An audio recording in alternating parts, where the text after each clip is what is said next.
नमस्कार, स्वागत है आपका इंडिया न्यूज 28 में। ये बात करते हैं मध्य प्रदेश की कुछ खास खबरों की। बैतूल में धूमधाम से मनाया गया ईद मिलादुन नबी। खबर मध्य प्रदेश के जिला बैतूल में मुस्लिम पर्व ईद मिलादुन नबी बड़े ही धूमधाम से मनाया गया। जगह जुलूस निकाले गए तथा लंगर का आयोजन किया गया। जुलूस पर लोगों द्वारा पुष्प वर्षा कर उनका स्वागत किया। इस अवसर पर जामा मस्जिद के इमाम जावेद चिश्ती साहब ने पूरे मुल्क में शांति और भाईचारे का संदेश देते हुए कहा कि पंजाब पर जो इस समय विपदा आई है उसमें बैतूल वासी सहभागी है तथा उन्होंने दुआ की कि अल्लाह तबारक ताला पंजाब वालों की मुसीबत को कम करे और उन्हें सब्र और जमील अता फरमाए। जावेद चिश्ती साहब ने बच्चों को पढ़ने पर ज्यादा जोर दिया है। जामा मस्जिद पर बैतूल जिले के सभी इमाम उलेमा का स्वागत किया गया तथा अंजुमन कमेटी द्वारा प्रतिभावान छात्र छात्राओं का स्वागत करते हुए उन्हें प्रतीक चिन्ह एवं प्रमाण पत्र प्रदान किए। इस अवसर पर इंडिया न्यूज 28 जिला ब्यूरो चीफ मोहन प्रजापति का भी अंजुमन कमेटी द्वारा स्वागत किया गया। इस्लामी कैलेंडर के तीसरे महीने रबी अल-अव्वल में मनाया जाता है। ये दिन पैगंबर मोहम्मद की पैदाइश के दिन के तौर पर याद किया जाता है। ईद मिलादुन नबी भारत, मलेशिया, श्रीलंका समेत सभी मुस्लिम आबादी वाले देशों में उत्साहपूर्वक मनाया जाता है। आज देश भर में मुसलमान ईद मिलादुन नबी मना रहे हैं। ये दिन पैगंबर इस्लाम हजरत मोहम्मद की यौम पैदाइश जन्मदिन के तौर पर मनाया जाता है। इस्लामी कैलेंडर के तीसरे महीने रबी अल-अव्वल में मनाया जाता है। हालांकि पैगंबर मोहम्मद के जन्म की सही तारीख मुस्लिम समुदाय के सुन्नी और शिया संप्रदायों के अनुसार अलग अलग है। सुन्नी रबी अल-अव्वल के 12वें दिन को पैगंबर मोहम्मद की जन्मतिथि मानते हैं, जबकि शिया रबी अल-अव्वल के 17वें दिन उनकी जन्मतिथि मानते हैं। मिलादुन नबी का शाब्दिक अर्थ है पैगंबर का जन्म। हालांकि इस दिन को मौलिद के नाम से भी मनाया जाता है। मौलिद अरबी मूल का शब्द है जिसका अर्थ है जन्म देना। पैगंबर मोहम्मद का जन्म लगभग 570 ईस्वी में मक्का में हुआ था। पैगंबर मोहम्मद इस्लाम के संस्थापक थे। पैगंबर मोहम्मद को एकेश्वरवाद यानी ईश्वर एक है का अंतिम पैगंबर माना जाता है, जो आदम, ईसा और अब्राहम जैसे अन्य पैगंबरों के बाद आए। पैगंबर मोहम्मद 6 साल की उम्र में अनाथ हो गए थे। मोहम्मद साहब का पालन पोषण उनके दादा और फिर चाचा अबू तालिब ने किया था। जब वह 40 साल के थे तब उन्हें हीरा गुफा में फरिश्ता जिब्रील अलैहिस्सलाम से अल्लाह का पहला संदेश मिला। पैगंबर मोहम्मद को जो संदेश जिब्रील अलैहिस्सलाम से मिला वही कुरान की पहली आयत है। यह घटना पैगंबर के जीवन में एक महत्वपूर्ण मोड़ थी। इसके बाद उन्होंने अपनी पूरी जिंदगी अल्लाह का संदेश फैलाने में बिताया। शुरुआत में मोहम्मद के मानने वाले बहुत कम थे।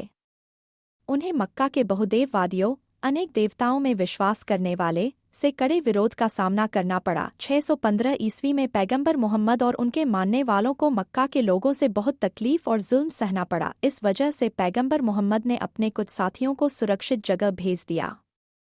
पैगंबर मोहम्मद के मानने वाले अक्सुम साम्राज्य चले गए। वहां उस ईसाई हुकूमत थी। 7 साल बाद 622 ईस्वी में पैगंबर मोहम्मद और उनके मानने वाले मक्का से 300 किलोमीटर उत्तर में मदीना शहर चले गए।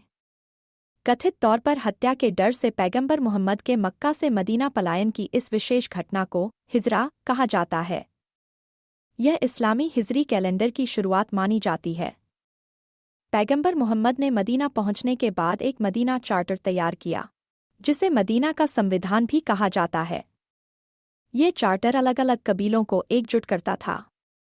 630 ईस्वी में मुहम्मद ने एक 10,000 की सेना के साथ मक्का पर चढ़ाई की। इस जंग में पैगंबर मोहम्मद और उनकी फौज की जीत हुई। इसके बाद मक्का में बहुसंख्यक आबादी ने इस्लाम धर्म अपना लिया। 632 ईस्वी में पैगंबर मोहम्मद ने हज तीर्थ यात्रा की थी, जिसे भविष्य की सभी मुस्लिम तीर्थ यात्राओं के लिए एक मिसाल माना जाता है। हज के बाद पैगंबर मोहम्मद मदीना लौट आए।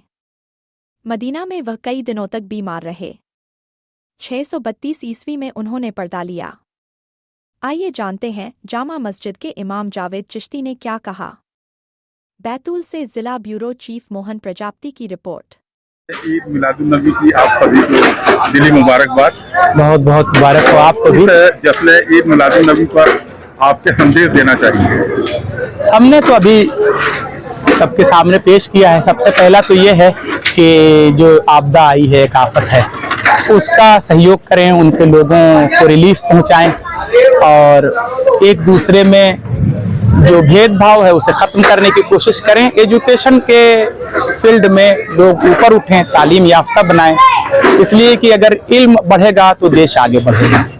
हमने अपने घर से एक लाल ऐसा भी पैदा किया था जिसे अब्दुल कलाम बना के हमने मिसाइल मैन बनाया था। हम चाह रहे हैं कि जश्न ईद मिलादुन नबी से ये पैगाम दे रहे हैं कि इस तरीके के लोग हमारे घरों में पैदा होते रहें। 1500 साल और ये हुजूर अलैहिस्सलातु वस्सलाम का 1500 साल जश्न ईद मिलादुन नबी, आज के दिन हुजूर अलैहिस्सलातु वस्सलाम के पैदाइश के 1500 साल हुए। बहुत से लोग कंफ्यूज्ड हैं कि 1500 साल कैसे हुए। हमारे इस्लामी कैलेंडर के एतबार से चाँद के एतबार से जो चलता है वो अंग्रेजी एतबार से 10 दिन का फर्क पड़ता है, तो 36 साल में 1 साल का फर्क हो जाता है। तो इस एतबार से वो तो अलग है। अब मामला ये है कि 53 बरस मक्का में रहे तो वो अलग है, और जब आप मदीना में आए तो फिर इस्लामी कैलेंडर, वहां से हमारे कैलेंडर की शुरुआत हुई। 1447 साल हो गए, जिसमें 53 साल ऐड कर दिया जाए आपके पैदाइश से मक्का का, तो इस एतबार से 1500 साल हो जा रहा है। तो ये 1500 साल मुकम्मल 1500 साल हुआ था, इसलिए हम इसको बहुत कुछ खास करना चाह रहे थे और किया भी है। मगर इस खुशी में हमने उन लोगों को भी शामिल किया है जिनके घर लुट गए थे, इस वजह से उन्हें भी याद किया है और उनके हक में भी हम दुआ कर रहे हैं कि अल्लाह उनके घरों को फिर से आबाद कर दे। और जो बिछड़ चुके हैं अब वो तो दुनिया से जाने का एक सिस्टम है, जिस तरीके से भी कोई जाता है, अगर चला गया है तो उनके घर वालों को हम सब्र के लिए दुआ करते हैं कि अल्लाह उन्हें सब्र अता करे।